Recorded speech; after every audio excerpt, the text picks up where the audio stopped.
This is the Bear Country Outdoors Barely a Podcast. I'm your host, Doug Joyce, and with me is James Forsland and Chris Cantrell. Thanks for joining. Welcome back, everybody. We got another special guest tonight, Mr. Joey Pyburn. It's a pleasure to have you, sir. Thank you for having me, all three of you guys. Yeah. We're glad that we finally got you. Yeah, we've been looking forward to this. You're a busy guy. Yeah, I find that I am too busy most of the time. Aren't we all? Yeah. So tell us a little bit about yourself. So I grew up on Whidbey Island, went to Oak Harbor High School. Oh, nice. And from a very young age, loved fishing. Got a BB gun at 5, killed every bird on the planet. I was one of those weird kids with a book with the wing from each bird. And my mother supported it fully. Nice. Nice. Which even good job, Mom. That even drove my hunger for killing. Even more? Yeah. And obviously went through the hunter education course as soon as I possibly could. And then started, duck hunting first. And by the time I was 14, climbing around the mountains here in Washington, hunting mule deer in the backcountry, and nice. Just spun out of control completely, basically. Know the feeling. Yeah, we all know that feeling. It's easy to get sucked into once that fever catches hold of you. Yeah, and Washington is such a great state for it because we have saltwater opportunities, rivers. The mountains are right here. You go across the mountains to the east side, and it's a whole different landscape. We have everything here. Yeah. Ducks, pheasant, quail, bobcats, cougars, mule deer, whitetail, all the big elk, game animals, bears. Yeah. Up until recently, we had a lot of opportunity in this state, Yeah, you could literally stay busy from start to finish for the entire year hunting and fishing or foraging or whatever you're into. And multiple things. Yeah, sometimes you got to pick and choose. If you didn't have a job. Yeah. That's always the problem. Yeah. It always gets in the way. Work gets in the way. That's why Joey has turned his job into a fun job. Yeah, well, I run Raise Bait. We process and sell fishing bait all over Washington and Oregon, and shipping. We're shipping into California and Montana. And that's fun. That's fun for me. I enjoy that part of my job. And then I do the radio show, the Outdoor Land radio show with Tom Nelson. Been doing that for going on 6 years now. That has led to even more opportunities for me. I can really become a degenerate now. And I get offered lots of cool, trips and fishing trips and hunting opportunities. And it's a little bit of a juggling act, obviously. The radio show is every Saturday morning. I still have to run my business. I've been married for 26 years now to an amazing girl, Joey Pyburn. And, it's kind of hard to juggle all of that. Obviously, I have a very understanding wife, and I have a lot of really good people who work for me. So I'm able to screw off, at least 2-3 days a week. Dude, that's awesome. And still handle my business at the same time. But, it's been really fun, especially doing the radio show. I get to talk to guys like you. I probably would not have met you guys if I hadn't been focused on what the Fish and Wildlife Commission was doing in the state and seeing what you guys were doing to help the Sportsman's Alliance. That's kind of how I found you guys. And then I get to do cool stuff like this. Chris has been on the show. We'll probably end up getting all you guys on the show eventually. Yeah, that'd be great. We support anybody who is going to support the Sportsman's Alliance and holding our Fish and Wildlife Department accountable.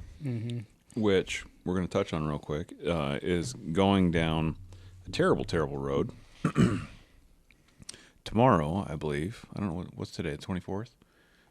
I think tomorrow they're going to release that they're going to bring in grizzly bears. They've accepted that, right? Well, you heard it here first. It's coming. Yeah, they're coming, folks. Grizzly bears, and there's a horrible, horrible organization called Washington Wildlife First, which has nothing to do with Wildlife First. No. It's basically like a PETA organization. It should be called Predators First. Yeah, it's Predators First. They want to ban all hunting, period, right? They're a preservation group, not a conservation group. And they just came out with a big thing that a fella sent me today, where they're having this big fundraiser, and like it even said like, oh, our people will match you up to $10,000 or whatever, for your donations and all this stuff. So they're trying to raise a bunch of money so they can hire all these people and lobbyists to fight back against us to take all of our predator hunting away, because they want to take cat hunting away. They've already chipped away at spring bear. They're trying to take away part of the fall bear season even. Yeah, which is ridiculous. There's nothing to back it up. Yeah. The science doesn't back it up. Our spring bear season was taken against the biologist's recommendation from Fish and Game. So we got a bunch of crazy people just making their own rules. Well, and a lot of the, I talked to a lot of the people at WDFW, and the staff, a lot of the staffers at WDFW are not in agreement with what the commission is doing. Right. Kelly Suswin, he sat in this last meeting, the Cougar rulemaking meeting, and him and Lorna Smith actually got into a little kerfuffle. Good. Oh, yeah. It's happened lots of times with him. You think about what Kelly's job is. He's the director of Fish and Wildlife. Well, his bosses are the Fish and Wildlife Commission. Those are the people who rule over him.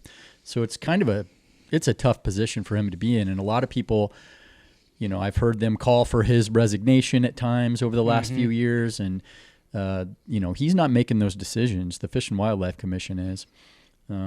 It's a bad state of affairs here in Washington.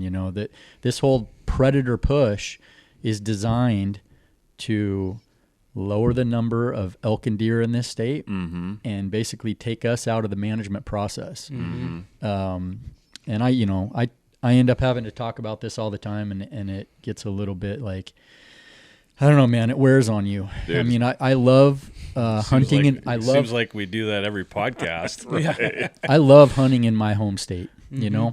I grew up hunting here. I've tromped all over the mountains of the state, east side, west side, all over the place. And the thought of not being able to hunt in my own state is troubling. It's where I have a business. It's where I do the radio show with Nellie. I can't just pick up and leave. Right. Obviously there's the western states. So I hunt, Idaho, Montana, Arizona, jump around. But man, this is like, I want to hunt in my backyard. Right. It's a great state for hunting. Yeah. It really is. It's just poorly managed. We have a, and it is 100% the commission, which they have way, way, way too much power, by the way, just to be able to take something away against the advice of the people who know, right? Well, and the commission was designed to give us a voice. Right. That's why, it was put in place to give us, sportsmen a voice. And they have, they have infiltrated and they have taken over. Right. And very smart, well-funded, they are tactical. 100%. And we're in a bad place. And this all falls on Governor Jay Inslee's shoulders. He is the one who appointed these people, knowing that this was the direction they were going to head. Since this is not your radio show, I can say this. I hate that guy. Yeah. Well, and it's like even his Musgrave, his advisor for natural resources, she is about as bad as they come. Like, she's totally anti-hunting. Her daughter just spoke at the last commission meeting against predator hunting, and she tries to act like, oh no, we're not against that. But I mean, she's about as big of a snake as there is, and she's the one chirping in Inslee's ear, do this.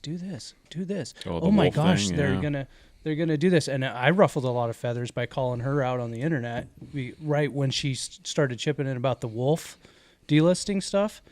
And I got a lot of pushback from some major organizations that you would not think would you get pushback from, hunting organizations. And I thought it was very odd. I'm not going to name them out loud because there's still conversations to be had with some of these places. Yeah. But they are major. We can talk off camera about it. Yeah. But like big dollar corporations pro hunting, it ruffled feathers. And so this stuff goes way deeper than just the surface level of trying to these people don't like hunting. Like, there's a lot of powers at play here that are pushing for this new direction, and it's scary as people who love the outdoors and hunting and fishing. Yeah, a lot of people don't understand that, if you take us out of the process, us hunters, that doesn't mean that these cougars will not be hunted down and killed. Right. Yeah. Most of the cats that are harvested in the state or killed in this state are not killed by hunters. No, They're they're killed by state. the Department of Fish Yeah. and Wildlife. Yeah. We all know about Freaking that. jerks shot the 2 cats we were hunting last year. Went over there specifically. We knew where James was like, all right, go here. I'm like, all right. So I hike up and I'm all excited. And I remember coming down and like seeing the post from like 2 days before the season opened for us. Fish and Game went over and killed these 2 cats. And I'm like, son. Yeah, they hired somebody Yeah. with dogs to come over. Yeah, Yeah. that's what they do. Yeah. You know? I don't know where the guy was from. Probably from Idaho. I mean, right now Where we they're were. running bears with dogs. Yeah. Right now. Mm-hmm. Um, There's still stuff going on. yeah. Yep. You know, the timber companies, they have damage. You know, they get damage on their trees due to these spring bears. My uncle has a big chunk of property, about 60 acres out in Granite, and it butts up to timber company land. And I spend a lot of time hiking around out there, riding my mountain bike, and I found every bear barrel that's out there. Right. And you know, there's always a trail cam on it. They set up a barrel, bunch of food. They get all those bears sucked into that food, and then they drive in and they release the hounds, run them up a tree, take them out. Yep. That happens every year. It's been happening for a long time. For a long It's time. just part of what they have to do, because guess what? We should have an open, over-the-counter spring bear hunt in this state. We have. Yeah. I just read something the other day. You know, between 20 and 25,000 bears in this state. We have a very robust population of bears, man. Right. I mean, And that rivals I any think of the it's- western states. I think Yeah. it's more than I that. think we've even, too. discussed this. I think it's Yeah. got to be more than that. Yeah. Yep. Yeah, I I'd think say it's- that's a very conservative number. Yeah. For the state, because I bet you the west side alone has close to that. I mean, there's places even around here where there's 10 bears in a 1 square mile radius that we've gotten on cameras before. Mm-hmm. And it's like, you do the math and you go, okay, this is bear terrain. And you start putting it together and you go, I don't know. I mean, what did California just say? They had between 65,000 and 80,000 bears estimated. And that's crazy. It's It's a And lot that's of delicious California. meat walking around Yeah. out Yeah. there. And then they're trying to. I saw. I can't remember his name. The Black Bear Pursuit guy. Mm-hmm. He was posting about a bunch of stuff, and then we had mentioned the same thing about like the cougar hunt in California. Mm-hmm. And it's like, yeah, 300 cougars got killed last year in California, or however many it was, Yeah, it's usually in the by 300s. Fish and Game. Mm-hmm. You know, and it's like, That's what the harvest quota or the harvest was Yeah. previous to them shutting it down it's from like hunters. That's what these So the people same like, amount of cats died. like watching wildlife first. They don't understand, like, they want this preservation policy when they want to put everything in a glass bubble and it's going to be perfect and it's going to stay. And like, have you never seen like the bear videos of like animals getting mauled and tore to shit? And same with cat videos, killing things, and like the things are still dying. And they think that, like, oh, if you take hunters out of the equation, like, well, they're just, you know, things are still going to eat. Things are still going to, but if they become unmanaged and all of a sudden our predator population blows up, they're going to kill every fawn. They're going to kill every old buck. Well, I you mean, know? now that they want to introduce grizzly bears, which Oh, they're God. already here, Yeah. They're doing you know, we have every big game predator there is Yeah. in North America. It just in does- We this could one get some state. lions or something too, maybe. Oh, dude, that would be sweet. Hey, Some African Why not lions, bring in yeah. a Siberian tiger too? Yeah. if we're gonna go Were they all native out, here? Cyber-tooths or saber-tooths? I want. Can we bring some of those back? want Do some some Jurassic mammoths. Park shit? I want some T-Rexes. No velociraptors. I don't want to mess with them. But like a brontosaurus, I'll shoot a brontosaurus, right? I'm just saying. Where's that guy from Jurassic Park that pulls the blood out of the mosquitoes? Yeah, we dude. need that guy here. Let's get that guy. To Hey, whip if that us guy's up- listening whip right us now, up something scary. Yeah, Right. what was to get some cave bears out here? right? The weird thing about the grizzly bear thing is, you know, where they're gonna reintroduce them, where they're gonna put them. It just doesn't seem like there's enough. There's not enough game there. Obviously, Right. their main food source, they're going to be in direct competition with black bears. Mm-hmm. And if anybody knows anything about grizzly bears, we'll have a drastic decline in black bears. Oh, for sure. I mean, Oh, yeah, they will dig 100%. them out of their dens and eat them. Yeah. You know, because we don't have big, huge elk herds on the west side here, and you know the glacier, any of that. We have mule deer, we have blacktail, And our numbers aren't They'll really be huge. they'll be in Cedar Woolley before they know it, trying to get it on the elk herds down there. Oh, probably more like the cattle down there. Yeah, the cattle. Yeah. Yep. It's. I Gonna mean, be a you're lot right. of There, dumpster bears. slow you elk. go up into the North Cascades and you get up into the wilderness areas, and you're right. There isn't a abundance. It's not like Montana and parts of Idaho where there's abundance of different kinds of game and there's elk and there's deer and like there's deer up there, but the deer numbers are low, and there's no elk, there's no moose. Not up There's high. none of the Not in there's the Cascades. No. in the North Cascades. Can you imagine? Now, just use simple common sense. What are those bears going to do? They're going to go find food, right? They're going to move down. They're going to keep moving down until they find food. And they're either going to be in Winthrop and Leavenworth and all that first, or they're going to be in like Darrington and Concrete and all that and Cedar Woolley. And it's going to take no time at all. I mean, you're talking about probably months after they're introduced, they're going to be in these areas on the outskirts of the Cascades. Yeah. Plus our goat population, we were talking. Is James- already struggling. Yeah, James and I were just talking to a biologist, and he said the Baker herd was down like over half. Yeah, like he said 30 to 40% possibly. Yeah. So slap in some bears, right? There goes that. So now we don't have any mountain goat hunts. All right, check that box. Introduce something that we can't hunt. Yeah, no And management we'll plan. never be able to. We'll And never No. be able to. No, And the guys that think like, hey, great, we're gonna have they a can in season. Montana and Wyoming. So Yeah. why do you think they would be able to do it? Where I here? hunt in Montana, I know 3 different people that have been killed there by grizzly bears. You don't ever see it in the news. Never ever. Southwest Montana. One of the park ranger gals that works at the Forest Service, she was out doing some like sage grouse deal. She lived, but got the shit mauled out of her. Happens every year, every single year. Like there's a reason you go. They say be bear aware, and you got to lock up your coolers. And you got to have these $1,000 coolers with 1 million different locks in it, and they ding you $365 or whatever they charged me last time because I didn't have a special lock on it that held it within a quarter inch or whatever the hell their rules were. What? Yeah. Anyways, then Well, if you did have to defend yourself, you're gonna have to defend yourself in court probably because 100%. even if it's justified, one of these wacko groups is probably going to come after you. And Oh yeah, drag you into court. 100%. I mean, Washington for sure. Idaho and Montana and Wyoming, they're a little bit more lenient with that stuff. Like they're a little bit more understanding. Like, okay, this was a self-defense case. Just Right? have to go full on Jeremiah Johnson at that point. Right. But another thing too is like you think about how many maulings and different things that happen in Montana and Wyoming, and you think about the people that live there. Like those people are bear smart. They've been dealing with it for the last couple decades. Here in Washington, can you imagine going up on the PCT and seeing some of those people and think that those people are bear smart? dude, they're getting et. Oh no. Dude, people are going to be dumb. People are going to see bears. They're going to go try to get pictures of them. Like it's going to be bad. Eventually, it's gonna be bad And when the bears are just don't care. Yeah. And are hungry. Yeah. Well, Well, if yeah, they don't or get they're shot really at. hungry and they're like, "Oh, look at this." Yeah. Free I've been- meal. Yeah. Meal on wheels.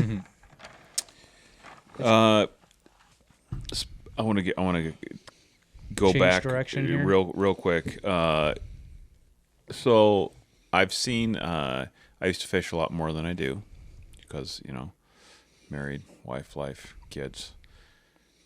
Raised bait. I've seen them. I feel like it's an old company. Yeah, so my Uncle Ray started Raised Bait in 1980. Okay, that makes sense. At that point, he was kind of a traveling computer repair guy. Early cash register machines, anything that had computer chips in it. He was kind of traveling around fixing those. Almost moved to Alaska and relocated his family up there, but ended up staying here. And so he was a hardworking guy. Loved to fish, and he used to go up on the Skykomish and fish steelhead all the time. And he was up there one day, and this old timer next to him, was just roping the steelhead, and he kept putting something on the hook, and Ray's like, "What are you doing?" And the guy had sand shrimp, and Ray's like, "Oh, where do you get those?" And the guy told him, and so Ray started going and digging sand shrimp, and then he figured out, well, he could go out and back then it was hand digging. We didn't have what I do now, hydraulics. hand digging sand shrimp. It's hard work. Yeah. He'd go out and get 200-300 dozen on a tide. And back then, Dude, $1.25, $1.50 a back. dozen. And on his way, on the weekends, on his way up to go fishing, he would drop sand shrimp off at like Sky Valley Traders, Sultan Sporting Goods. Back then we had all these sporting goods shops, a little independence. Right. And it grew. Then he started sourcing other things like salmon roe and night crawlers and, coon shrimp, prawns. And it just grew into a business to where he was able to quit his job. And, I can remember being probably 7 years old. I was born in 1975. So shortly after he had started Raise Bait and was doing it full time and going out on the beach and he was hand gunning and my cousin Ryan and I were picking shrimp. And then we'd go back and box them, and then we'd go up to the Sky Comish. He'd deliver his way up there, and then we'd go fish the Sky Comish for steelhead. And I loved it, man. Back in the glory That days. sounds The glory, so yeah, awesome. absolutely. And I loved all of that stuff. And so every winter break, summer break, I was in Snohomish. My parents would bring me up here, drop me off, and I would work for my uncle. There was all kinds of work to be done. There's putting worms in cups. There's putting sawdust in cups. There's putting shrimp in cups. A lot of, counting to 12, which that's about the max for me. I was good at it. Yeah. Right. And, I just knew like, man, I like doing this. Right. And it allows me to be close to fishing and the outdoors. So as soon as I got out of high school, I split and moved right up and actually moved in with my aunt and uncle. They built a big addition room for my cousin Ryan and I. And so I lived there till I was, I wish I never would have left. My aunt did my laundry, cooked my meals. I didn't know how to pay bills. She took care of that for me at first. Right. And it was just great, And Ryan and I stayed there till we were probably, 20, 21. And then we had girlfriends. We moved out, got apartments, but that's just kind of what we did. At that point, I was running our commercial boat. Ryan was running the routes, and we had, at that point, grown down into Southwest Washington, a little bit into Oregon, and the business was growing rapidly. And then Ryan and I got a phone call from Katmai Lodge, and they asked us if we wanted to go to Alaska and be fishing guides.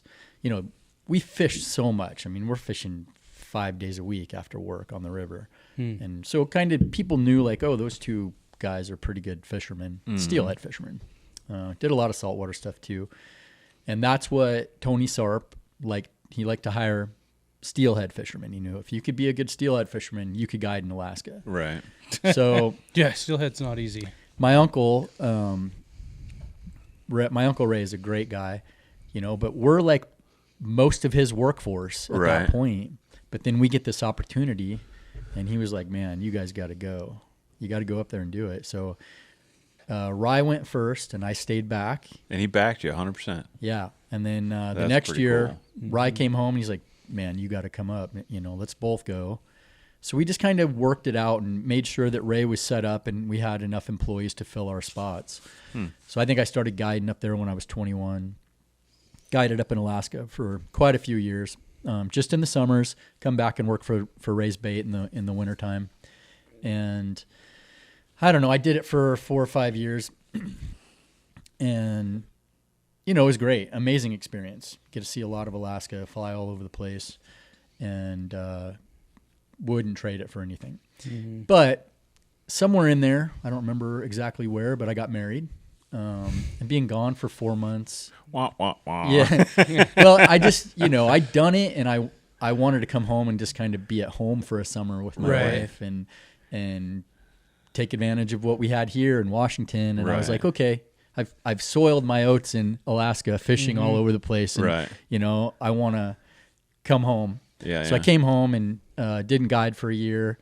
And then I got a phone call from the Wild Salmon Center, who was the scientific research project with UW and Moscow State University. And they were they had a couple options. They were like, well, you could go to Mongolia and fish for taimen, or you could go to New Zealand, or you could go to Kamchatka. And I'm like, okay, what do I do in Mongolia? And they're like, well, you fish for taimen. And taimen are a salmonoid, and they get up to like 6 feet long and can be over 100 pounds. Wow. They look like I have a no cross idea what that between a is. Chinook salmon and a brown trout, but they're just enormous. I And didn't know that. so that was interesting. I was like, oh man, when am I ever going to be able to go to Mongolia? Right. Yeah, Sounds right? good. Somebody's going to pay me to go guide Like people. 100-pound king salmon. But Yeah, right? So I did a bunch of research, and I found out that the only thing there to catch was taimen, and they don't really fight that hard. The best part about them, it's fly fishing, double hander, spay rods. Right. You're swinging giant flies that represent like a weasel. Jesus, like a they weasel eat swimming. weasels? Yeah, they're huge, and What so are you using, a weasel fly?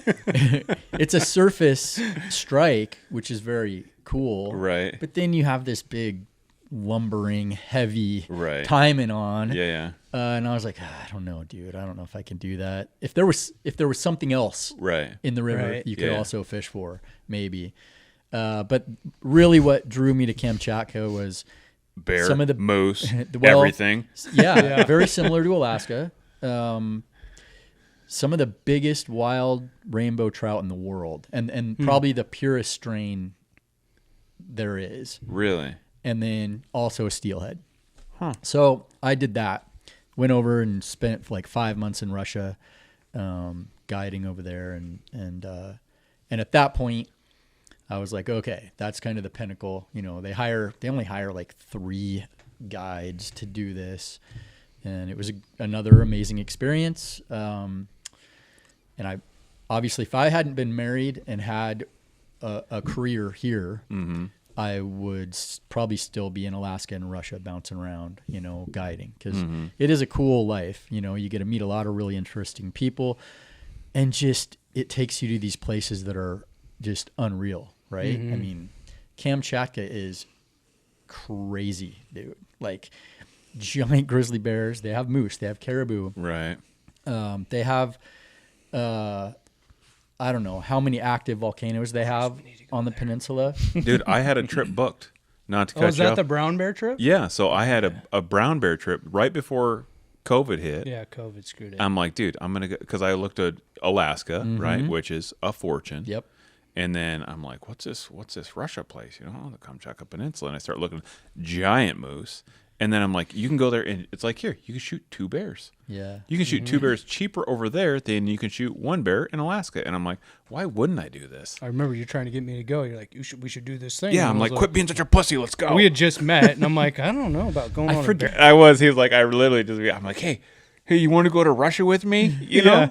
And he's like, I was like, I just met Chris. It was like the second time that we had hung out. He's like, you want to go to Russia with me and shoot giant brown bears? I'm like, I don't know. This sounds like a scam to me. and the first time I think I got so freaking, like, I got blackout drunk, made an ass of myself. And I'm like, this guy has no idea. He can't gauge me. What's We going became on? best That was like the friends. first time James came over. It was.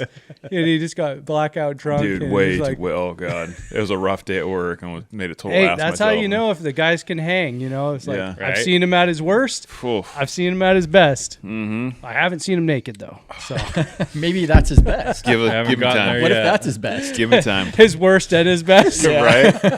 I think back then, so that, when you go to Kamchatka, you fly into like Petropavlovsk, and then you get on these old Russian military helicopters that are just scary as all be, dude. Dude, the pictures look incredible. Sketchy. Big, right? Real Huge, big. yeah.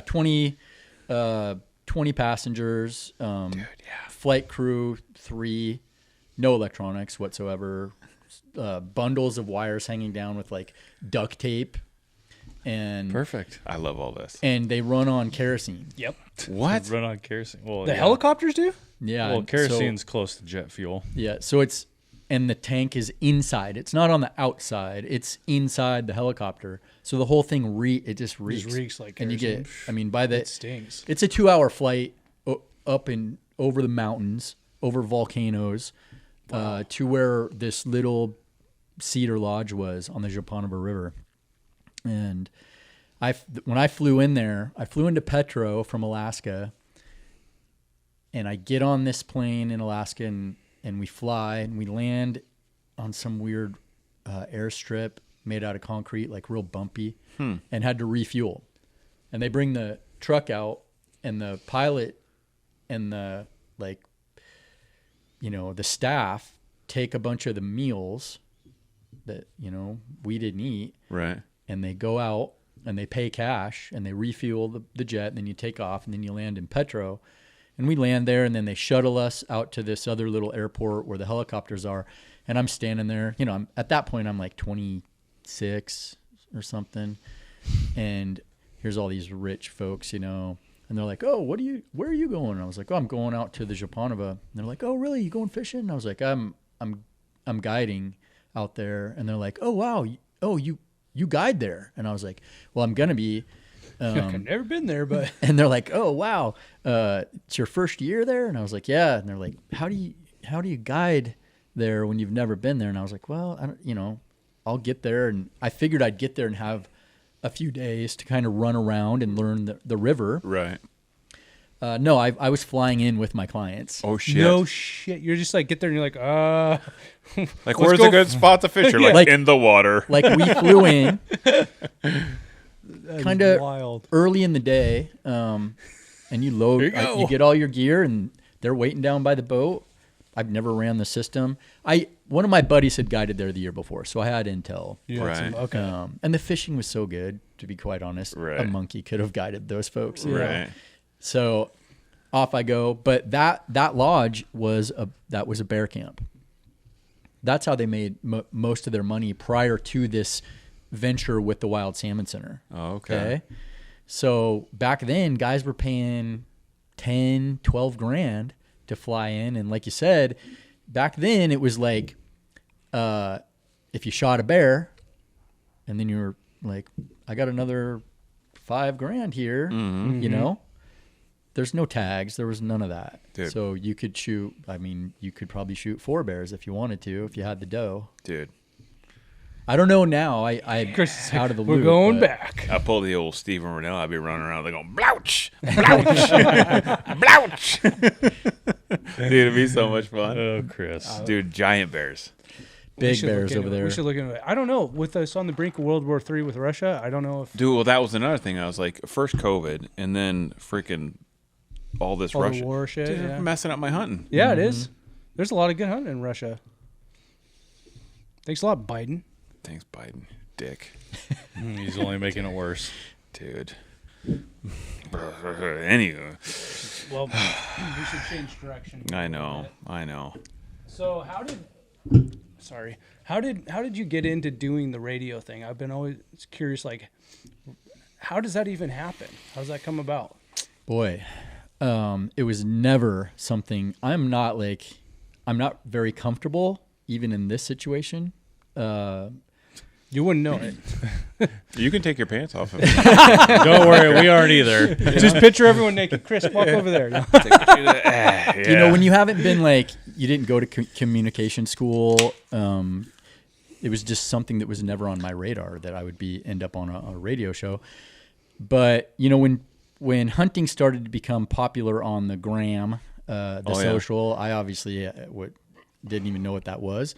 Neither did My we. cousin Ryan Lampers and I, Stealthy hunter. yeah, big stealthy hunter. It's a big deal on the Instagrams. Oh man, Yeah, well, big deal. Yeah, his YouTube content is just awesome. I just is watched awesome. I just watched him and Paley on their blacktail hunt Dude. that they did last year out of Yeah. Sitka. I mean, amazing content. They killed 7 bucks and Dude, his bear hunting film stuff is inspiring. yeah, yep. It makes me want to. I'm like, man, I'm a pussy. Like, I need to get more in this hardcore shit that he's doing. But Well, everybody can do it.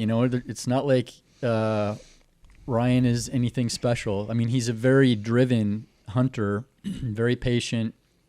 We started, like I said, hunting, doing kind of more the backcountry thing that everybody says now. before it was cool. Yeah, it was back then. It's Before it just was a like thing. that's just you can either hunt out of camp and walk out of camp and hunt a few miles from camp a day, or you can park and hike into the backcountry and stay back there, right? Mm-hmm. And back then we didn't have fancy lightweight gear. We were wearing wool, and right. external frame backpacks that would leave horrible bruises on your back. And right. Boots sucked and gloves sucked and food was heavy. We would take canned food. We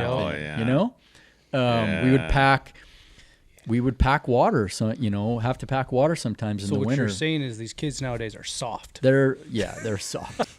But, we hunted for years together, Ryan and I. A lot of time here in Washington. And it was like a job for us. It wasn't like, well, are we going to go hunting this season? I mean, when it was time for hunting season, raised bait shut down and we were gone, and we would be gone for the whole season. Our seasons are relatively short here in Washington. Yeah. Right. We're going to be gone the whole season. And we would kill nice, mature bucks almost every year for over 20 years. We were successful at the hunting thing, right? Yeah. But we worked our butts off, dude. Mm-hmm. But every year we would find a piece that was better in our gear, something that, and if we could afford it, I got this new little stove. Oh, we got a whisper light. And then, you move on to the next little thing that might make your kit better. Oh, I got a better backpack. And you just tweak it and tweak it and tweak it until your system is so tight that you can live in the backcountry and be comfortable no matter what, right? And that was kind of the key to our success. And then the other thing was nothing is ever too far. We trained all year also. Like, we're in the gym, we're hiking after work. My job was very physical. It kept me in good shape.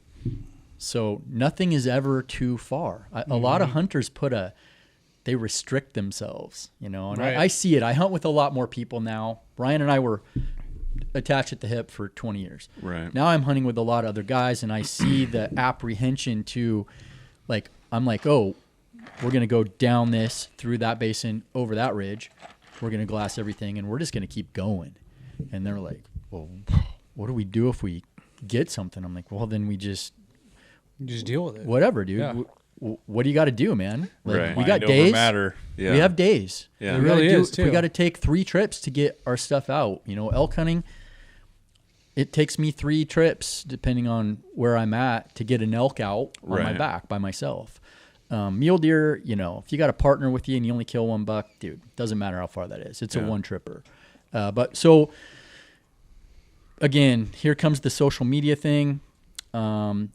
At this point, we are getting a little bit of recognition in the hunting world, just locally here in Washington. Dude, right? everybody knew you guys were like, whew, look at these bucks, dude, smashing. And bucks. then Hillary, Dr. Hillary Lampers, Ryan's wife, was like, you guys need to get this Instagram thing, because guys are getting, we spend a lot of money on gear. Oh, dude. And at this point, our gear is top notch. But we are buying it.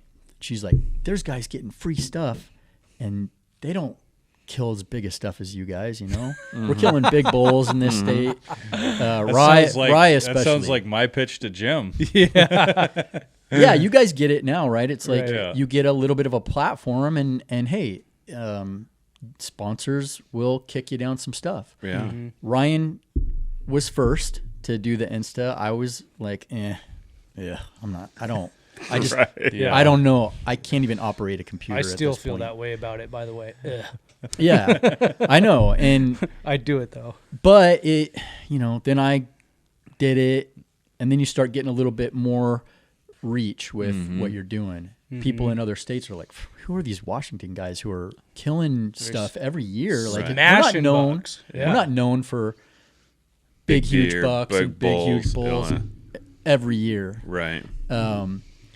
And I think we went to the Western Hunt Expo. We were starting to get, we first thing was Exo mountain gear. So we both got on with Exo, and we started doing death hikes with those guys, which is complete insanity. Dude, I saw that, and I was like, freaking pass. I don't do it. No anymore. thanks. I don't do it anymore. I'm still with Exo. I still run their gear, but I don't do the death hike stuff anymore. I'm very curious as what is a death is a hike? death Dude, you hike? never saw any of those posts? No. Just vomit in your hands and then take a sander to the back of your feet and just bleed all over the place. And there you go.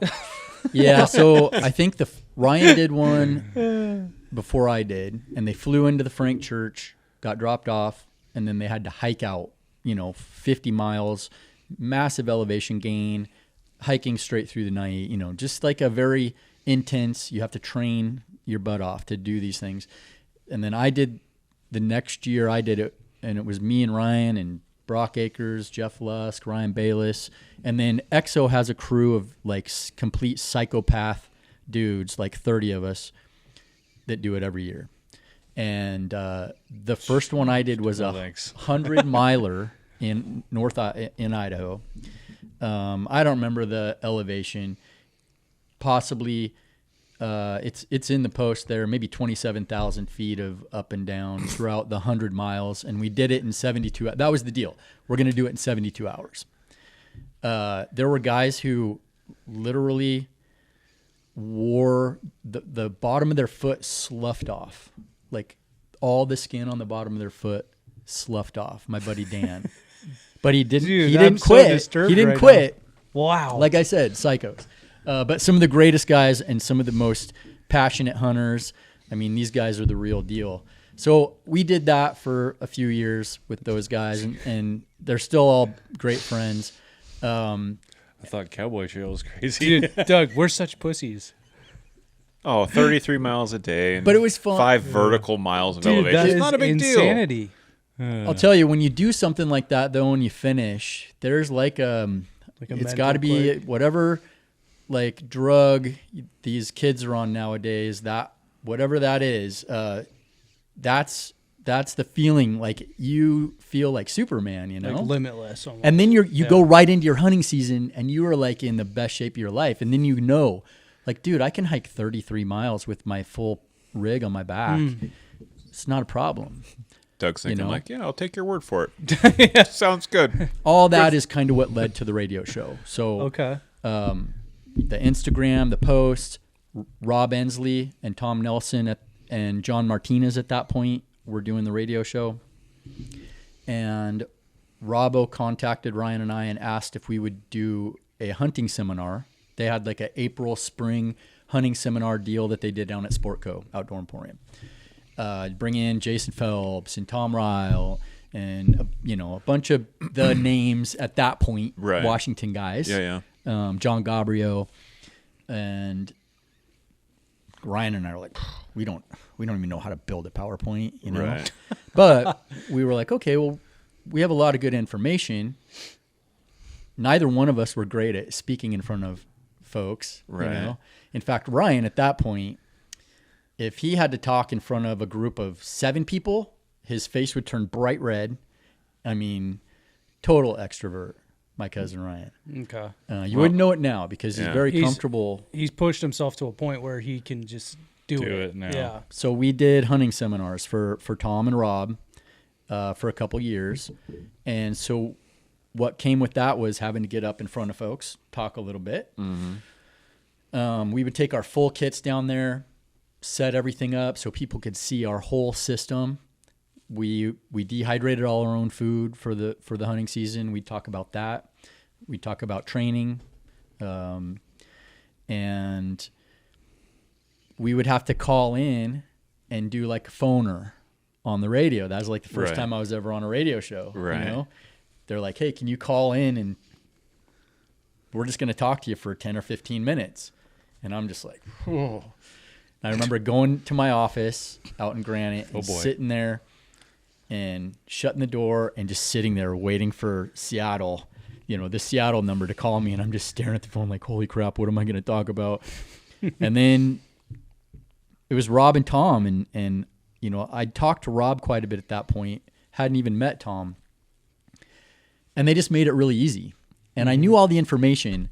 I just had to get rolling to let it come out. Right. And then it came out. And it came out like, bleh, Right. Yeah. and they're like, wow, dude, that was good. And then the next year they're like, hey, why don't you guys come in studio and sit in And so then we got to go sit down at 710 ESPN where Brock Heward does his show and Tom and Rob. And, you know, we grew up listening to the Outdoor Line. Right. Mm-hmm. I'd be out fishing in the Straits with my Uncle Ray every Saturday morning, dude. The Outdoor Line was on at 6 a.m. Right. And now I'm sitting in the studio. At this point, we're just going in to do a segment to promote for the seminar that we're going to be doing down at Sportco.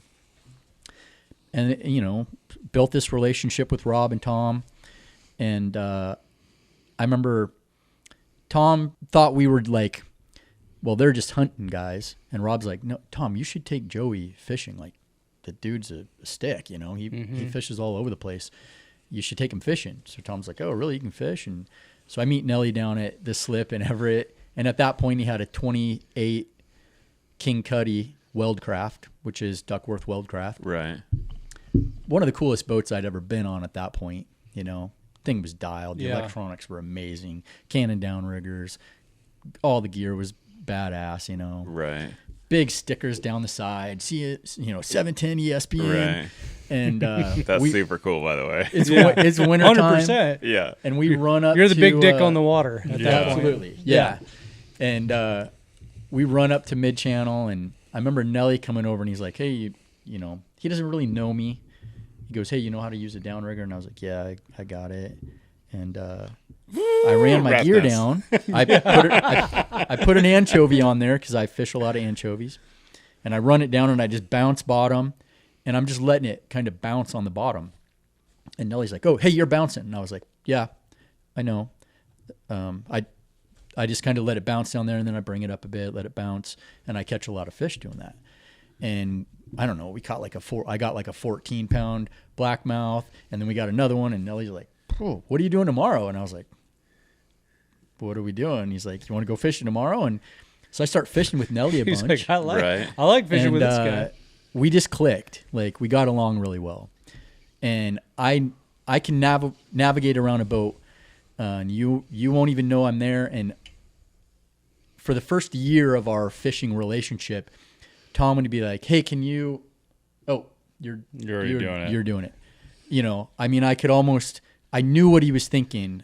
I just bounced around, and, you know, I was grateful to be on that boat and getting the time. And a lot of time it was like we'd meet at the boat, we'd fish for 3-4 hours, back to the dock, go to work. So Right. it wasn't like I was fishing all day, but I got a little bit of juice every day, right? Right. Mm-hmm. Just that little bit of something I needed. That's the good stuff. And then I got a phone call one day, and at this point, Rob and I had a good relationship. I'm fishing with Nelly, and they said, hey, do you want to come in and do the show?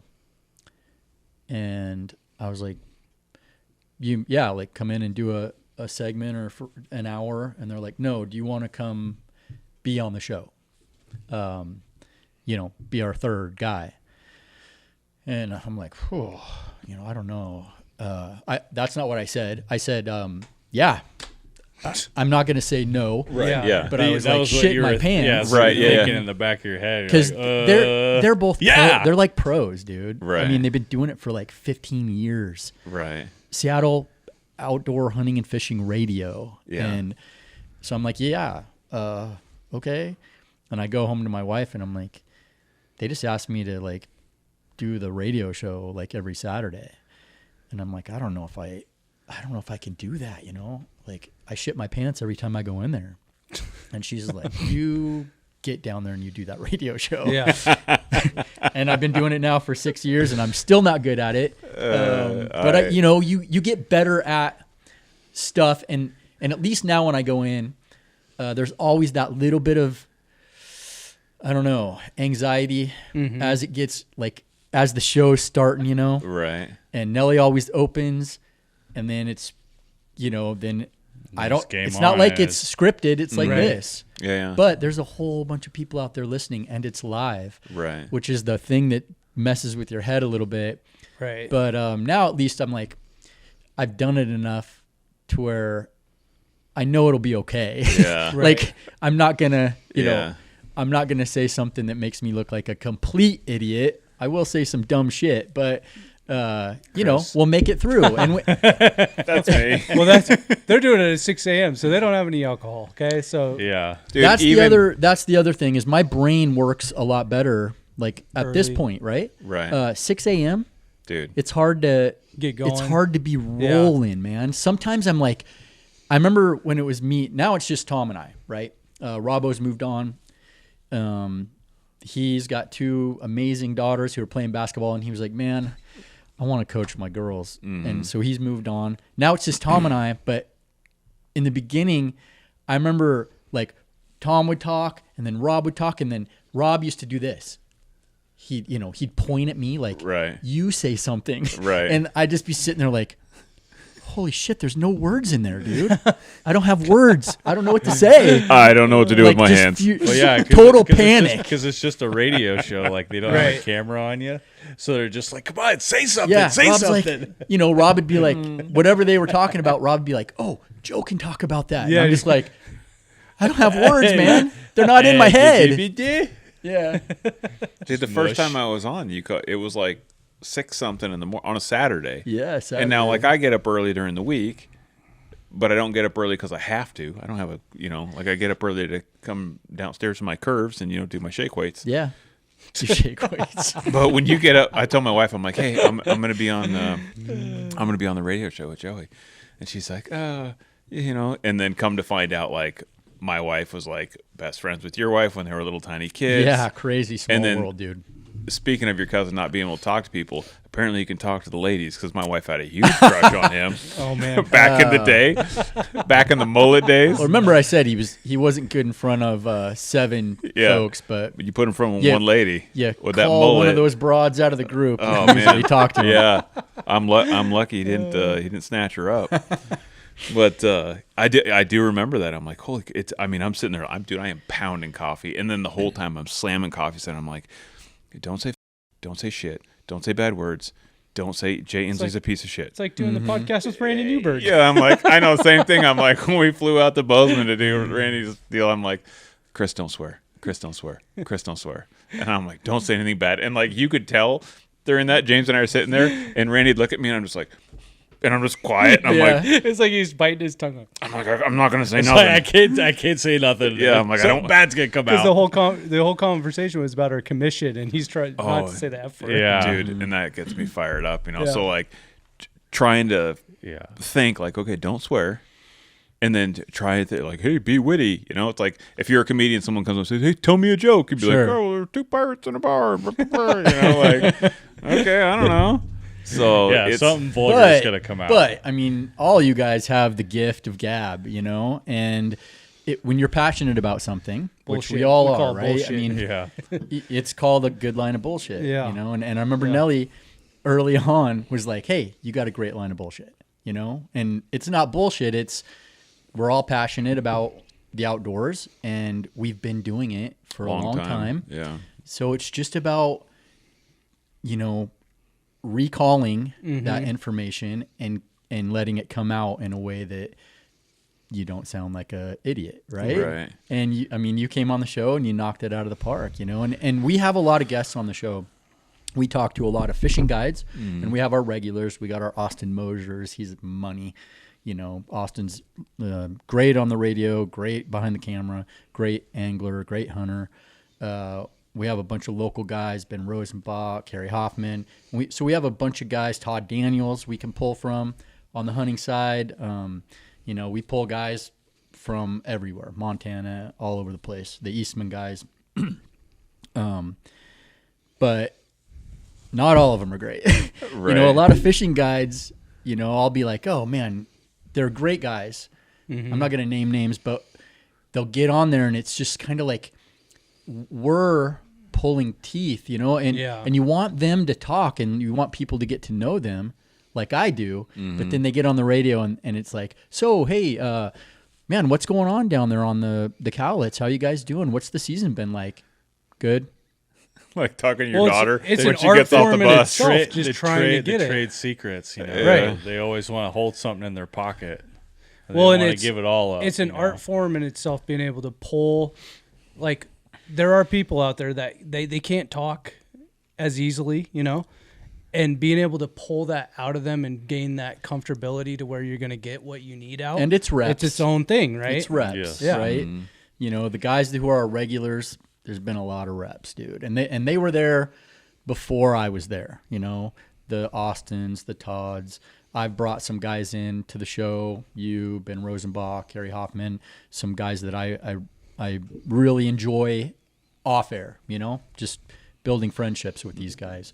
You know, and it's just like, they're not all great initially, but it's reps. And pretty soon they get comfortable. And I always tell people, like, dude, it's just 3 guys talking about fishing, man. Right. You know? Yeah. It's not rocket science. Forget No. about that there's people listening. You know, that's Right. the best thing you can do. Yeah. And you Just trying to have a You know conversation. your information better than anybody, right? Just spit it out. We'll see how it comes out on May 11th. On the Outdoor Line. Tune in to hear Chris Cantrell from Cantrell Outdoors. And that's you know, obviously we don't really go into that. But you know, we put the boat on the trailer yesterday. It's on a barge heading for Sitka. So there's a little bit of a transition there where Nelly flies, and we don't really have our setup in Sitka where we can broadcast from, because we broadcast live from Sitka. I'll do 2 shows from up there while I'm there. Nice. That's exciting. We have a remote kit. We take it all over the place. That's cool. But we need a show in that transition. So last Saturday we did a live one, Right. and then we put one in the can. And which is always, it's tough for me. Nelly's such a pro, dude, at the radio thing, but I'm sitting there and I'm like, it's May 11th. It's May 11th. You know, it's not May 11th. Yeah. It's still April, but I'm like, it's May 11th. You know, but we load it with a bunch of good guests, and obviously you were one of them. So, and it was great. And You I killed just it. I was like, and I would talk until I could start to hear Nelly go, and okay, that's the end of our show. and that's, dude, we love that, because there's a few guys that come on. We have Jason Brooks, outdoor rider, great guy. Jason can just, I mean, you wind him up and he will talk for the whole 2 hours. And when we have him, we've had him in studio and we've had him on the phone. And when we get a guest like you or Jason, it's nice. We just both push back from our console, and it's just like, man, just let them roll, because we don't have to do any work. These guys, they know it. So that's good, man. It's nice to have that. I think sometimes, I'm sure our listeners get tired of just hearing Nelly and I, and then you get somebody new that our listeners are like, whoa, who's this guy? And it's great, you know, great information. I mean, all the gun stuff I'm learning coming out here and hanging out with you guys, it's just a wealth of knowledge. And Speaking of, you just you came out to the shop, and we tinkered with a couple of your guns. You had a Browning X-Bolt in 6.5 PRC? Yeah, long range Macmillan, 6.5 PRC. And you had to do some tinkering because there was some stuff wrong with it. We had to do it. It was it would have turned into a shit show. Yeah. You probably would have ended up with a Scope. horrible idiot mark on your face when the scope blew off your gun. Yeah. It was quite loose. Strip. Well, the screws were The stripped screws out. were stripped out. Yeah. Okay. Yeah. Luckily on that it has That LHT, very lightweight Yeah, scope on it. but we put a really heavy scope on it, and it's got, so the Browning it's very unusual where it has 4 front and 4 rear holes, right? And the front 2 screws were doing nothing, like literally completely stripped So out. is it just stripped out? Stripped inside? out, So I think Yeah. they used the wrong screws in the Yeah. front. yeah. They were too short. And then, you know, so I have a deal with Browning, right? We're Browning guys. So they ship our guns to Outdoor Emporium. And then I'm a Vortex guy. My optics show up there. We won't hold that against you. And they put everything together for me, and then I go down and pick up my guns. And something happens, whoever put it together, it wasn't done correctly. Right. Yeah, that's always scary, sending your stuff off to someone you have no idea what they're gonna do with it. Well, and they've done all my guns at this point, or up until then, and everything was okay. I think Yeah. just wrong screw went in wrong Right. hole, and he's Yeah. made a mistake. So you had to retap them, and then I took that gun over to long range school with Jake Vibert, and I learned a lot of cool stuff. And you were yanking triggers at 1570. Dude, that's so far. Damn. And that was with your 6.5 PRC. Yeah. So I With was the looking Browning at, X-Bolt?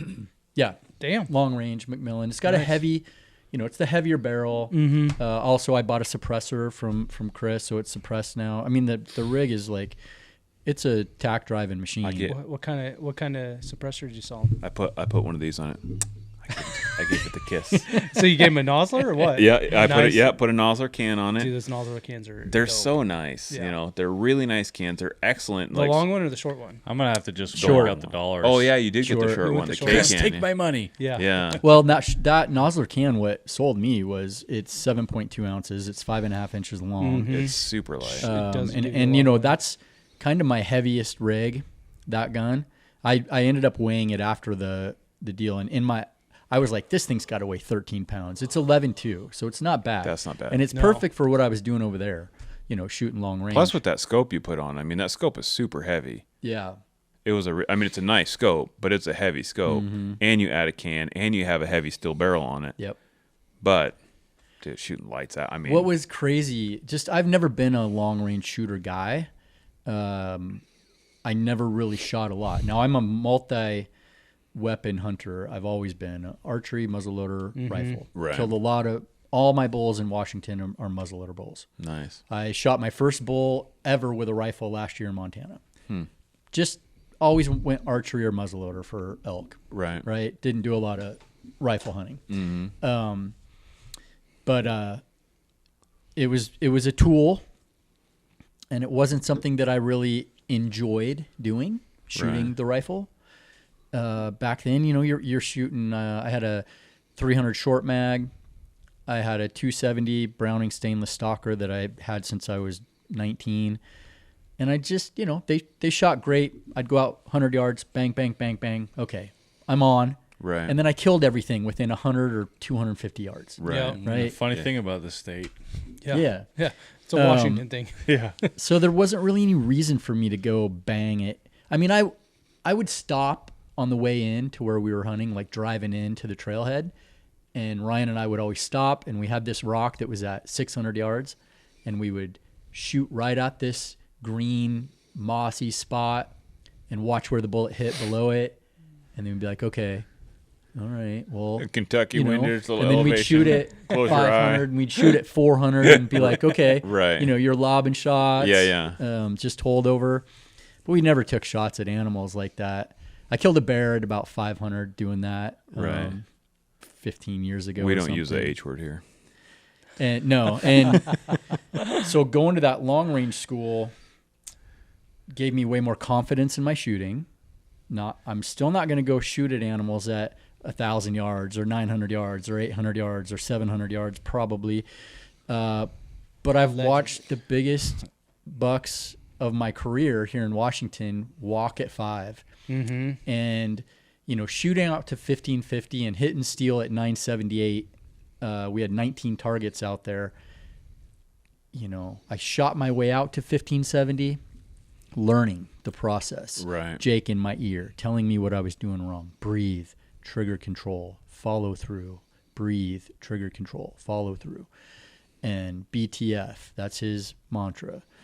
And within 2 hours, dude, he had changed my form, how I got behind the rifle, everything. And 3 hours into the class, bing, 1570. I'm like, whoa. And I start looking at my app. There's 86 feet of drop. Dude, that's awesome. I mean, think about that. Dude. Yeah. It's like, and you're still hitting steel, right? That is insane. Yeah. So 86 then you start working your way back. Like the next day, we start doing 6 some feet little up, 6 feet down. little bit of competition stuff. Right. Right? Putting like a time. rainbow. Got to hit 2 targets. Hit them Yeah. both twice. One at 478, one at 700. You got 4 minutes. Go. You got to get down, get your range, get your dope. Hit, bang. Followed up with another hit. Now to 7, bang. Followed up with another hit. And I wasn't as good at that because now there's the time thing. Now Right. there's the stress. Yeah. But that's a hunting situation. Mm-hmm. Yep. But if I just laid down at that class, like I wanted to just free shoot, we had a bear, full size bear out there at 978. Bang, bing, bing, bing. I could just drill it. I'm like, whoa. And then it was fun. Right. And I had the rig that made it fun. Right. 6.5 PRC, not a lot of kick there. Bullets coming out at 28.53.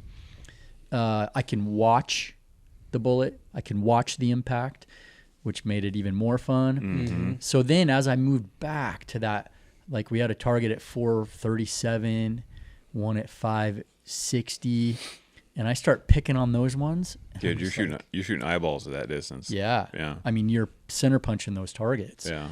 And by the end of the 3-day class, I was like, wow, that was a life changing event for me. Right. Oh, yeah.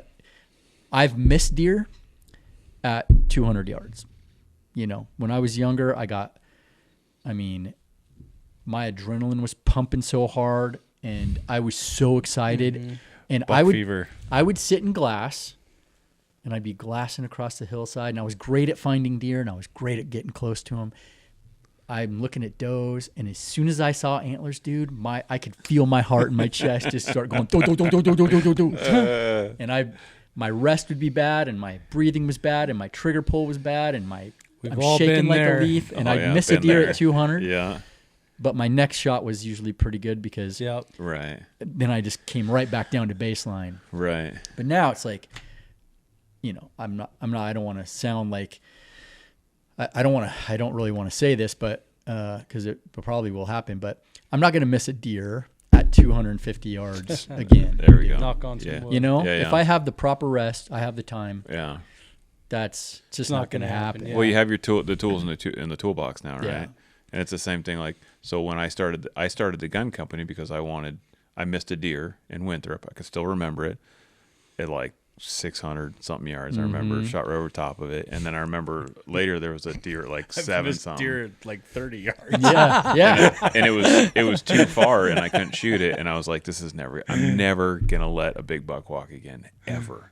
Yeah. Like, and I've I know that feeling. yeah, and I don't at all. You know, like, I mean, within reason, right? I'm not winging shots at 3,000 yards, Yeah. but maybe 2,000. Yeah, I remember. I didn't shoot a deer once at 250 yards, and it was a giant 5x5 whitetail, like a 150 whitetail. I remember watching them and going, man, it's just too far. And I was young and dumb, Right, you know, yeah. I was shooting my 308. But still, like, it's good. But that you that had feeling that was control, like, right? oh man. And there was no way to close the distance because it was like some hellhole, you know, Right. blowing them out. But I had a perfect shot, and then later on in life, I'm just like, damn, dude, I could have killed that deer 100 times over from that point on. Yeah. You didn't have the But tools. at that time, like I Yeah. didn't know, like it was really far. I had a 3x9 loophole, you know, like just little baby scope. Yeah. It was too far. I think every guy who hunts, they need to show respect to the animals we hunt. You should go through some type of a shooting course. 100%. Because, man, look, if I would have done something like this, just not necessarily the long range stuff, but just the getting calm, breathing, knowing when to take that shot. If I would have done this a long time ago, I'd even have more, racks hanging on my wall. Right. And it's just, it makes you more confident in your shooting. Dude, shooting something at 1,500 yards, and like I said, even if you're going to hunt at 300, it makes 300 so much easier. Chip shot. Dude, chip shot. Yeah. And it's like you're saying, it's like reps. Like you get your form and your function. It's like, like lifting weights, same thing. Like if you can lift 1,000 pounds, like 300 pounds is pretty easy, right? Yeah. And it's the same thing with shooting. Like 1,000 yards, meh. Like you start getting comfortable at 1,000 yards, and you come to Western Washington where you're going to shoot 37. Like Maybe. It's why we train, I used to do the Northwest Mountain Challenge every year, and, I shoot my bow a lot. Shooting your bow at 100, 120, 150 yards, right? At foam. yeah, And you get to the point where you're like, I mean, and these new the new technology we have, whether it's guns, bullets, optics, archery, dude, it's like 100 yards. I can go out in the field next to my house and just thunk, thunk, thunk, thunk, thunk, sink them right in there. Yeah. I'm not shooting deer at that, but guess what? When that deer's between 40 and 60, Oh yeah, piece feels of cake. like, you just have the confidence in your equipment. Right. Well, I think so. We touched on raise. So you bought Raise Bait. Are you part owner? Do you own it? Worker? Ray is retired. Ray's retired. My uncle retired probably 15 years ago. Okay. And Larissa, his daughter, and I. Okay. Ryan was part of it for Okay. years. Right, and, right. you know, obviously, Ryan's in Montana now. Right. Larissa and I run it, and basically, we're buying the business from Ray and Deb. Okay. So if I wanted to get some bait, how would I get bait? Well, we're a wholesaler, so you have to go to one of our stores. Okay. But if I got on like Raise Bait, it'd say go to. And let's say we're in Western Washington. Okay, so we what's the supply Cabela's, Sportsman's Warehouse, Dick's Sporting Goods, all the independents, Holiday Sports, Sean Sporting Goods, Harbor Marine, Sportco Outdoor Emporium, Bob's Sporting Goods in Longview, and then all the way down to Medford, Oregon. We ship to Montana. So just about everywhere. And we don't really, we don't have a website. We've been doing it for so long. It's Right. like everybody kind of knows who we are. Right. And I have the radio show, so Yeah. I can go on there and Free promotion. yeah, Yeah, that's pretty handy. it is pretty handy. It's pretty handy. You'll hear some shameless plugs in there every Oh, once in a dude. while on the radio show. Perfect. Get you some Raise Bait. Yeah. Raise Bait. Yep. Yeah, Everybody check it out. around here knows Raise Bait. Oh yeah. Well, 1980. It's been here for a long Yeah. time. Yeah. I mean, we were here before the Cabela's, the Sportsman's, the Right. Dicks. Yeah. And back then it was, like I said, Sky Valley Traders, Sultan Sporting Goods. There were little sporting goods shops in every town. Right. Independents, I and miss the those big days. guys I came do in, miss and it those kind days. of Yeah. a lot of them went away. Yeah. But Thanks, Cabela's. Northern Sales. Remember? Plug. Northern Northern Sales.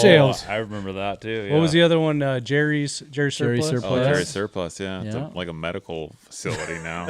Yeah. Sells probably CPAPs to fat people. Was that in Everett? yeah, Yeah. Old Jerry Surplus, remember dude. yeah, The old close to concrete John's building. Sporting Goods. Yeah. down there. Yeah. Good old John's.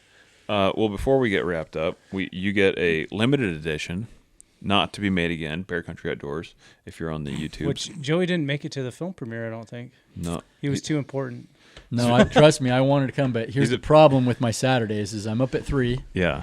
Thank you very much for this. Yeah. I'm leaving tomorrow to go on a turkey hunt. The and guy I in the will, back I will wear got a that cute on my butt. turkey hunt. Did we have a giveaway, Doug? Were we doing a giveaway? Something? Yeah, we are actually. Yeah. We might as well. We just released that podcast Dude, episode like 6 hours I ago. want everyone to I start. finished it last night. Everyone needs Okay. to start calling us DJ Khaled because we're the best. We're so bad at this. We're terrible I know. every I mean, time. We have an excuse. We were gone all weekend. There's some comments, so we should probably pick one of these people. I'm gonna let But did any of them follow the rules? the rules. No, I Or think we the just rules make it were up? you started making rules, and then we were like, just leave a comment. This is too much. Yeah, We it's- can't follow along. Dude, I get that way sometimes. It's taking forever. I think it's load funny. here. We actually did have quite a few comments on that. I was Well, that's surprised. because we did a giveaway. I was like, oh, we're getting more comments than usual. I'm like, oh yeah, because we gave something away. Well, while James is trying to look that up, why don't we do another giveaway? Oh, what are we giving away, Chris? Chris is giving away an AR-15. What are we? What are we giving away on the last? Oh yeah, you can't do episode? that in Washington State Yeah. anymore. No, He's you giving away can't. a brand new bolt action.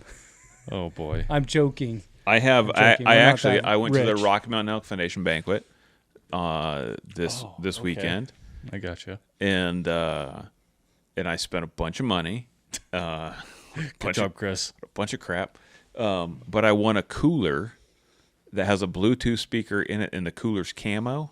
It's like a foldable, like soft thing you can collapse Okay. down, and I'm gonna re-gift that. I'm gonna give it to some lucky guy, and Or What is Or it? gal. Or gal. or gal.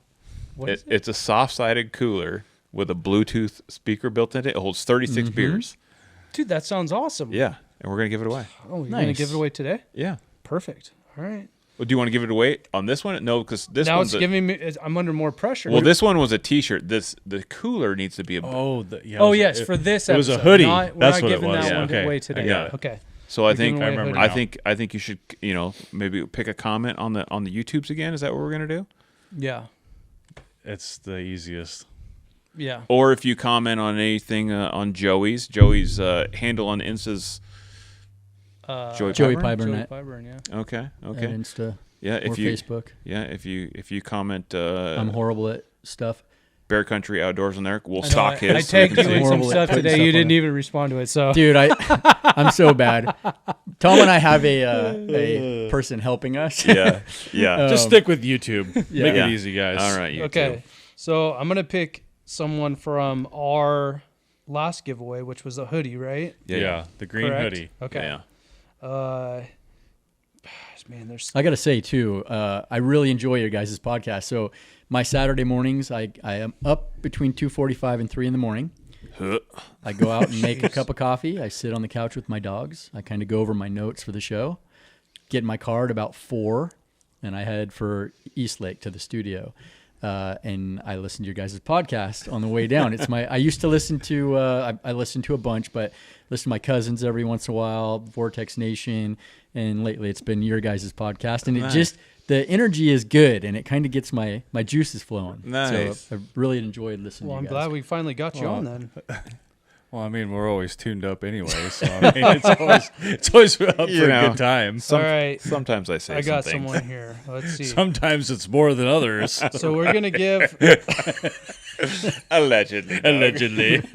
always. We're gonna give away the hoodie to this guy's YouTube page is DIY Hunting. Ooh, nice. His name now it's probably someone that Chris knows because Chris knows freaking everyone apparently. Allegedly. Jordan Salcedo. Salcedo, yeah, he just bought a ranch, dude. Okay, so look, my gosh, dude, So every Chris does single know. time. This guy's, well, I don't know him personally. Okay, what do you stalk everyone on the internet? or Yeah, what? everybody. Yeah. Okay. Yeah, dude. You got to put your laundry away when you get home. I'm looking at his. He's His got a, life is his phone. I mean, what do you expect? He's got a solo spot and stock archery bear in Washington State on his YouTube channel. Yeah, he just bought, dude, check out the ranch he bought. It's dope. It's got a lake, Where right in at? front of his house. I think it's North Idaho. Oh, yeah. Yeah. Okay. Dude, so it's- Jordan, we're coming to hunt with you Dude, it looks legit. in North Idaho, Yeah. apparently on your ranch. Yeah, So sign me up. Yeah, we'll it's give pretty you a sweet. hoodie, but in return, you need to let us all hunt your ranch. Yeah. Just kidding. That's a great trade-off, so yeah, Jim. congratulations to Jordan. Yeah. Right on. Thanks, Give us Phil. your send Those us your guys in information. North Idaho, they got Yep. it made, dude. They're hunting spring bears. Coming up here real yeah. quick. I'd A be lot hunting of spring walking bear those right now. roads, stalking them, shooting them with their bows. Yeah. I'm going to be doing a little bit of spring bear in Montana this year after our Quinault hunt, which will be awesome. I did a little bit in Idaho last year. That Panhandle is rough country to hunt. I mean, there's a lot of area you wouldn't think that the Panhandle is as thick as Western Washington, but it is. In Yep. some areas. Yeah, that and steep. Yeah. Steep. I spent a lot of time in North Idaho chasing elk over there. Right. Yeah. Back before the wolves. Before the wolves knocked We'll talk about that on your second podcast visit. yeah. Well, I can't wait to have one of you guys on after the Quinault hunt. Yeah. You have to come It's on going to be and talk exciting. about it. Yeah, we're really excited for it. It's going to be so good. It's going to be really cool. Yeah. Yeah, All right, hopefully well. we come home with a chock full of bears. Yeah. Hopefully we all have bears. Well, Joey, thanks again. We can tune into you on the 7:10 a.m. Saturday Seattle mornings Sports, at 6 to 8 a.m. 6 to 8 6 to a.m. 8. Check out a.m. the podcast also. iTunes or on our website. So is that outdoorline.com. your guys' radio show is on the podcast platform? Yeah, they just grab it and throw basically it on out there? iTunes. Yeah, it's Yeah. probably So just look up the outdoor recorded, line yeah. and it'll come up on all the. Yep. Okay. It's on Spotify, Nope. iTunes. iTunes. Okay. iTunes. Actually, you know what? It might be on Spotify. You're asking the wrong dude. Yeah. I Internet like sits Joey. on the internet. So I don't know. It's Pull on out the your phone, internet. Jim. Yeah. Just Yeah. have to do some research. Yep. It's in the air somewhere. Well, thanks for having us to hammer you with all the questions that. Yeah, dude. Yeah, we wish we had some more. I feel like I feel like there's some good stories tucked away. We can do. Yeah. We'll do Dude, story Joey's- time at some He's point. got an episode 2 coming up because I feel like the stories that you got probably don't even touch all the stuff you just hit on. So yeah. we'll do that. We'll do story time. We'll You've do been some up. Washington stories. Yeah, Yeah. for sure. I'd love to. Yeah. Yeah, it was All fun, right, man. Doug. Well, bring us home. Yeah. Well, until next time, guys, stay humble and hunt hard.